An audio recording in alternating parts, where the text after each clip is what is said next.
Hello dear students, welcome to my channel. I am your mentor Rosie Kaur, and today I will make sure that you understand today's topic, rationalizing the denominator to the core.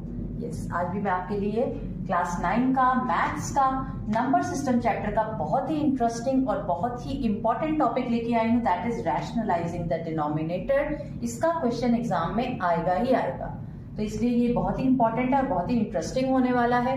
तो सबसे पहले एक हल्का सा idea ले लेते हैं कि रैशनलाइजिंग द डिनोमिनेटर करना क्यों है, जबकि आपको ये एग्जाम में क्वेश्चन आएगा नहीं, बट आपको पता होना चाहिए कि हम ये रैशनलाइजिंग द डिनोमिनेटर करते क्यों है।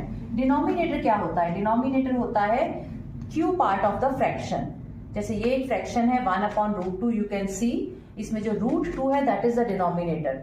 और रैशनलाइजिंग का मतलब क्या हुआ, दैट √2 एज अ डिनोमिनेटर, अगर हम इसको सेपरेटली देखते हैं √2 को, तो ये एक इरैशनल नंबर है, एंड एज अ फ्रैक्शन भी ये एक इरैशनल 1/√2 भी अपने आप में एक इरैशनल नंबर है, अकेला डिनोमिनेटर भी इरैशनल है। तो रैशनलाइज करना, बिकॉज इस तरह का जो नंबर होता है जहां पे डिनोमिनेटर में इरैशनल नंबर आ जाता है, उसकी फर्दर आगे की कैलकुलेशंस, आगे उनको सम्स में यूज करना इज डिफिकल्ट। तो सिंप्लीफाई करने के लिए सबसे पहला कोई भी ऐसा फ्रैक्शनल नंबर जहां पे डिनोमिनेटर इरैशनल फॉर्म में दिया हो, हम उसे सबसे पहले रैशनलाइज करते हैं। रैशनलाइज करने का मतलब ये नहीं है कि पूरा का पूरा नंबर जो है वो रैशनल नंबर बन जाएगा, जस्ट डिनोमिनेटर जो है वो इरैशनल से रैशनल हो जाता है, जिसके क्या कई बेनिफिट्स हैं। जैसे नंबर लाइन पे इस तरह के नंबर लाइन जो एक्सप्रेशंस हैं जहां पे डिनोमिनेटर जो है वो इरैशनल है, वो नंबर लाइन पे रिप्रेजेंट करना मुश्किल हो जाता है। इस तरह के नंबर्स को दूसरे नंबर्स में प्लस करना, सब्ट्रैक्ट करना, मल्टीप्लाई, डिवाइड, कुछ भी करना जो है वो डिफिकल्ट हो जाता है। तो सबसे पहला सिंप्लीफिकेशन में हम डिनोमिनेटर अगर इरैशनल फॉर्म में दिया हो तो उसे रैशनलाइज कर लेते हैं, राइट। तो उसके लिए सबसे पहले जो मैं आपके लिए एग्जाम्पल लेके आई हूँ, that is example number 16 of your book, which is rationalise the denominator of 1/√2। तो रैशनलाइज करने के लिए हमें एक रैशनलाइजिंग फैक्टर चाहिए होता है, जिससे हम इस पूरे नंबर को करते हैं मल्टीप्लाई। तो लेट अस स्टार्ट। जैसे नंबर है हमारा, सॉल्यूशन हो गया, हमारा नंबर है 1/√2। इसको हम मल्टीप्लाई करेंगे एक रैशनलाइजिंग फैक्टर के साथ, और वो रैशनलाइजिंग फैक्टर जो है वो डिनोमिनेटर पे डिपेंड करेगा। जैसे अगर ये √2 है, तो अगर हम √2 के साथ ही इस नंबर को मल्टीप्लाई भी कर दें और डिवाइड भी कर दें, तो ये जो रैशनलाइजिंग फैक्टर है √2/2, अगर हम इसके साथ गिवन नंबर को मल्टीप्लाई कर देंगे तो हमारा डिनोमिनेटर जो है वो रैशनलाइज हो जाएगा, और जो हमारा इसके बाद जो रिजल्ट आएगा वो एक इक्विवेलेंट फ्रैक्शन बन के आएगा, यानी कि इसी 1/√2 का अदर फॉर्म होगा, लेकिन वहां पे डिनोमिनेटर जो है वो रैशनलाइज हो चुका होगा। नंबर का फॉर्म चेंज हो जाएगा, बट नंबर की वैल्यू जो है वो सेम रहेगी, राइट। और डिनोमिनेटर रैशनलाइज हो जाएगा, तो हम आगे के जो भी अगर उस सम के साथ हम कुछ भी करना चाहें तो हम इजीली कर पाएंगे, राइट। तो यहाँ पे हमने, जब हम इस तरह से रैशनलाइज करेंगे तो हम क्या करेंगे, न्यूमरेटर इंटू न्यूमरेटर करेंगे, यानी कि 1 multiplied by √2 will become √2 and √2 multiplied by √2। अब तक आपको समझ आ जाना चाहिए, अगर आपने मेरे पहले के वीडियोस देखे हैं, इस नंबर सिस्टम को आप अगर कर रहे हो साथ साथ, तो यू विल अंडरस्टैंड कि √2 मल्टीप्लाइड बाय √2 विल बिकम 2। तो अभी जो ये 1/√2 हमारा ओरिजिनल नंबर था, अब उसकी फॉर्म चेंज होके √2/2 बन चुकी है, जो कि 1/√2 का ही इक्विवेलेंट फ्रैक्शन है। But what is the difference? Difference ये है कि यहाँ इस फॉर्म में डिनोमिनेटर जो है वो रैशनलाइज हो चुका है, एक रैशनल नंबर है, न्यूमरेटर इरैशनल हो गया, तो वो तो रहेगा ही, क्योंकि इरैशनल है तो इरैशनल ही हमें इक्विवेलेंट फ्रैक्शन भी इरैशनल ही होगा, राइट। तो इस तरह से आप इसका स्क्रीनशॉट ले लो, और मैं इसके बाद आपको इसका नेक्स्ट क्वेश्चन करा देती हूँ। यस, तो अब हम करेंगे आपकी एनसीईआरटी का example number 17, rationalise the denominator of 1/2 + √3। तो अगर आप यहाँ पे ध्यान से देखोगे और पिछले एग्जाम्पल के साथ इसको कंपेयर करते हैं, तो पिछले एग्जाम्पल में डिनोमिनेटर एक ही टर्म में था, only in 1 term, but now the denominator is in two terms, 2 plus root 3. Again denominator irrationally है because it is an addition between a rational number and irrational number. अगर नहीं समझ में आ रहा तो आप मेरी वीडियोस जो मैंने पुराने इसके पिछले वीडियोस जो मैंने डिस्क्रिप्शन बॉक्स में डाल दी हैं वहां से आप इस टॉपिक को समझ लो। यहाँ पे अगेन 2 प्लस रूट 3 जो कि डिनोमिनेटर है 1 अपॉन का, उस पे ये इररेशनल है, पूरा एक्सप्रेशन अपने आप में इररेशनल है और इसे ही हमें रैशनलाइज करना है, राइट। चलो स्टार्ट करते हैं इसको रैशनलाइज करना। 1 अपॉन 2 प्लस रूट 3, अगेन हमें एक रैशनलाइजिंग फैक्टर चाहिए होगा जिससे हम डिवाइड एंड मल्टीप्लाई करेंगे और वो डिपेंड करेगा हमारे इस डिनोमिनेटर पे। अगर ये 2 प्लस रूट 3 है तो रैशनलाइजिंग फैक्टर में हम 2 माइनस रूट 3 लेंगे और डिवाइड भी करेंगे 2 माइनस रूट 3 के साथ, राइट। तो क्या डिफरेंस है? टर्म्स आर सेम, जस्ट जहां माइनस है वहां, जहां प्लस गिवन है हमें वहां हमने माइनस लगा दिया है। Only this is the difference. Why? इसके पीछे भी एक रीजन है, क्योंकि हम डिनोमिनेटर में एक आइडेंटिटी लगाना चाहते हैं। कौन सी आइडेंटिटी लगाना चाहते हैं? जहां पे डिनोमिनेटर्स जब आपस में मल्टीप्लाई होंगे तो हमारी जो आइडेंटिटी लगेगी that will be a plus b multiplied by a minus b which is always equal to a square minus b square। तो आप देखोगे जब हम इन दोनों को मल्टीप्लाई करेंगे तो a जो कि 2 है हमारे क्वेश्चन में और b जो कि रूट 3 है, तो that will be expressed in this form. और जब इस फॉर्म में सॉल्व करेंगे तो हमारा डिनोमिनेटर ऑटोमेटिकली रैशनलाइज हो जाएगा। कैसे? लेट अस सी। तो वही सेम रूल रहेगा जो हमने रैशनलाइजिंग फैक्टर लिया है, वहां पे न्यूमरेटर और न्यूमरेटर को मल्टीप्लाई करेंगे, यानी कि 1 मल्टीप्लाई बाय 2 माइनस रूट 3, ऊपर हमारा 2 माइनस रूट 3 ही आएगा। लेकिन नीचे because it is a plus B into A minus B, तो it can be written as 2 square minus root 3 का स्क्वायर, राइट। तो यहां पे जब हम इसको अगेन आगे सॉल्व करेंगे तो ऊपर न्यूमरेटर जो है वो 2 माइनस रूट 3 ही रहेगा, लेकिन नीचे 2 का square will become 4 minus root 3 का स्क्वायर। अगेन बहुत बार हम कर चुके हैं, यहाँ पे सीधा सीधा हम स्क्वायर और स्क्वायर रूट को कैंसिल करेंगे तो आंसर आ जाएगा 3। और फर्दर इसको जब हम और फर्दर सिंप्लीफाई करेंगे तो ये हो जाएगा 2 माइनस रूट 3 अपॉन 1। अपॉन 1 का क्या मतलब है? 1 तो हम फ्रैक्शन में एज डिनोमिनेटर ओमिट कर देते हैं, तो finally we can write it as 2 minus root 3 which is our final answer. यहाँ पे डिनोमिनेटर जो 1 बन गया था, जो एक रैशनल नंबर है, डिनोमिनेटर रैशनलाइज हो गया क्योंकि वो 1 है, तो हमने उसे अपने फाइनल आंसर में शो नहीं किया, right. So this is how we rationalize the denominator when the denominator is in two terms।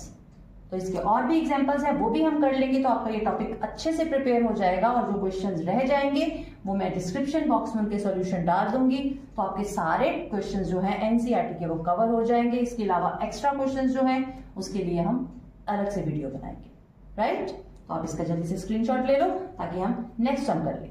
Okay, तो अब हम करेंगे आपके एनसीईआरटी का example number 18, rationalise the denominator of 5 upon root 3 minus root 5। Again वही सेम सिचुएशन है जहां पे हमारे पास जो डिनोमिनेटर है वो 2 टर्म्स में है, इस बार अब बीच में माइनस का साइन है। तो इस तरह का क्वेश्चन, बिकॉज एक नया केस है, मेथड वही रहेगा, मेथड चेंज नहीं होगा। तो अगर अगेन हम नंबर ले लेंगे अपना root 3 minus root 5, rationalising factor से करेंगे मल्टीप्लाई, इसके ऊपर डिपेंड करेगा डिनोमिनेटर के ऊपर, टर्म सेम रहेंगी रूट 3 और रूट 5, लेकिन यहां माइनस का साइन है तो रैशनलाइजिंग फैक्टर में ये प्लस का साइन आ जाएगा। सिमिलरली इसको डिवाइड भी इसी सेम नंबर से करेंगे और अगेन वही सेम आइडेंटिटी हम लगाएंगे, कौन सी? a plus B into A minus B which is equal to A square minus B square. हमारे केस में जो a है दैट इज रूट 3 एंड जो b है दैट इज रूट 5, राइट। तो जब हम ये आइडेंटिटी लगा देंगे तो हमारा जो डिनोमिनेटर है वो रैशनलाइज हो जाएगा। तो यहाँ पे अब न्यूमरेटर इंटू न्यूमरेटर करेंगे तो यहाँ न्यूमरेटर जो है इस बार 1 नहीं है 5 है, तो ये हम मल्टीप्लीकेशन में शो करेंगे, राइट, न्यूमरेटर्स की मल्टीप्लीकेशन में। और डिनोमिनेटर में again identity √3 minus √5 into √3 plus √5 a square minus b square, यानी कि √3 का स्क्वायर माइनस √5 का square, which is equal to, again numerator हमारा सेम रहेगा, अपॉन अगेन वही सेम, रूट और स्क्वायर को करेंगे कैंसल, रूट और स्क्वायर को करेंगे कैंसल, 3 माइनस 5। और यहां हमारा नेक्स्ट स्टेप में न्यूमरेटर सेम रहेगा, डिनोमिनेटर जो है 3 माइनस 5 माइनस 2 बन जाएगा। अब माइनस का जो नेचर होता है, माइनस जो है वो ऑटोमेटिकली अगर डिनोमिनेटर में भी होता है तो ऑटोमेटिकली वो ऊपर जो है वो शिफ्ट हो जाता है। स्टैंडर्ड फॉर्म में डिनोमिनेटर में माइनस हम नहीं रखते, हम इसको न्यूमरेटर के साथ शो करते हैं, 5 √3 प्लस √5 अपॉन 2। तो इस तरह से यहां हमारा ये आंसर सॉल्व हो चुका है, जहां पे हमारा डिनोमिनेटर रैशनलाइज हो गया है। ऊपर क्या आंसर आ रहा है वो अपने आप आएगा, लेकिन डिनोमिनेटर जिसे हम रैशनलाइज करना चाहते थे वो हो चुका है, राइट। तो इस तरह से ये आपका एग्जाम्पल नंबर 18 है, आप इसका स्क्रीनशॉट ले लो। इसके बाद एक और एग्जाम्पल है वो कर लेते हैं हम, उसके बाद जो क्वेश्चंस होंगे वो आपको डिस्क्रिप्शन बॉक्स में उनके डिटेल में आंसर्स मिल जाएंगे। अगर आपने एग्जाम्पल्स अच्छी तरह से समझ ली हैं तो क्वेश्चंस करने में आपको कोई डिफिकल्टी नहीं आएगी। फिर भी कोई डिफिकल्टी आएगी तो यू नो आपको क्या करना है, आपको कमेंट में जाना है, आपको वहां पे अपना डाउट डालना है, and I will make sure कि वो आपका डाउट क्लियर हो जाए, राइट। तो जल्दी से स्क्रीनशॉट ले लो, हम अगला क्वेश्चन कर लेते हैं। तो अब हम करेंगे example number 19, rationalise the denominator of 1/7 plus 3√2। तो अगेन 2 टर्म्स में है, हल्का सा ट्विस्ट है, मेथड वही रहेगा। Let us start. 1/7 प्लस 3√2। अब आप बताओ कि हमारा रैशनलाइजिंग फैक्टर क्या होगा। डिपेंड करेगा डिनोमिनेटर पे, टर्म सेम रहेंगी 7 और 3√2, लेकिन जो अंदर साइन आएगा प्लस का ऑपोजिट हो जाएगा माइनस, राइट। और वही सेम हम नीचे डिवाइड में भी ले लेंगे, तो इस तरह से। और हमारा डिनोमिनेटर वही सेम आइडेंटिटी लग जाएगी, a plus B into a minus B की। और ऊपर जब न्यूमरेटर इंटू न्यूमरेटर करेंगे तो 1 मल्टीप्लाइड बाय 7 माइनस 3√2 सेम रह जाएगा 7 माइनस 3√2। तो न्यूमरेटर बना लेते हैं, 7 माइनस 3√2 न्यूमरेटर हो गया हमारा 1 से मल्टीप्लाई होके, और नीचे जो है वो आइडेंटिटी लग जाएगी। मैं दोबारा से यहाँ लिख देती हूँ identity, a plus B into a minus B is equal to a square minus b square. a क्या है 7, b क्या है 3√2। तो अगर इस फॉर्म में हम लिखेंगे, हमें इस फॉर्म में हमारा मल्टीप्लीकेशन ऑलरेडी हो रहा है, डिनोमिनेटर इंटू डिनोमिनेटर। इस फॉर्म में लिखेंगे which will mean 7 square minus 3√2 का स्क्वायर, राइट। जब हम इसे सॉल्व करने जाएंगे, 7 माइनस 3√2 न्यूमरेटर सेम रहेगा, 7 का स्क्वायर बन जाएगा 49 माइनस, जब हम 3√2 का स्क्वायर करने जाएंगे तो यहाँ पे मैं आपको बताती हूँ, लाइक 3√2 मल्टीप्लाइड बाय 3√2 अगर हम करते हैं तो यहाँ पे 3 इंटू √2 इंटू 3 इंटू √2 का एक्सप्रेशन बनता है। 3 को 3 से मल्टीप्लाई करेंगे 9 बन जाएगा, √2 से मल्टीप्लाई होके 2 बन जाएगा, और फाइनल आंसर आ जाएगा 18। तो ये आ जाएगा 49 माइनस 18, राइट। न्यूमरेटर सेम रहेगा, 7 माइनस 3√2 अपॉन 49 में से 18 जाएंगे तो हमारा आंसर आ जाएगा 31, and this will be our answer, जहां पे हमारा डिनोमिनेटर रैशनलाइज हो चुका है। न्यूमरेटर में जो आंसर आ रहा है, बट डिनोमिनेटर जो हमने रैशनलाइज करना था वो हो चुका है। तो इस तरह से आपकी रैशनलाइजिंग द डिनोमिनेटर की एनसीईआरटी में जितनी भी एग्जांपल्स थी वो मैंने सारी डिटेल में करा दी हैं। क्वेश्चंस बिल्कुल इनसे सिमिलर होंगे, जस्ट वैल्यूज का डिफरेंस होगा। फिर भी सॉल्यूशंस आपको डिस्क्रिप्शन बॉक्स में मिल जाएंगे, तो आप वहां से कर लेना। अभी आप इसका स्क्रीनशॉट ले लो, कोई डाउट है तो कमेंट सेक्शन में डाल के I will clear that doubt. तो आज का जो मेरा टॉपिक था, जो कि बहुत ही इंपॉर्टेंट टॉपिक है, रैशनलाइजिंग द डिनोमिनेटर, यहाँ कंप्लीट होता है। आई होप कि आपको सारे डाउट्स इस टॉपिक के क्लियर हो चुके होंगे, और इस चैप्टर के जितने भी टॉपिक्स हैं उनके लिंक्स मैंने डिस्क्रिप्शन बॉक्स में डाल दिए हैं। आप उन सारे टॉपिक्स को स्टडी कर लो, आपका पूरा का पूरा chapter number system 9th class का अच्छे से प्रिपेयर हो जाएगा। आपको किसी भी टॉपिक में कोई डिफिकल्टी नहीं आएगी, इस बात की मैं आपको गारंटी देती हूँ। और अगर आपको कुछ भी हेल्प मिल रही है मेरे चैनल से, तो प्लीज मेरे चैनल को सब्सक्राइब करें, बेल आइकन बटन दबाएं, ताकि आपको एवरी टाइम जब भी न्यू वीडियो आए आपको साथ के साथ उसका नोटिफिकेशन मिल जाए। अदरवाइज लाइक करें, कमेंट करें, शेयर करें, बिकॉज ज्ञान बांटने से हमेशा ज्ञान बढ़ता है।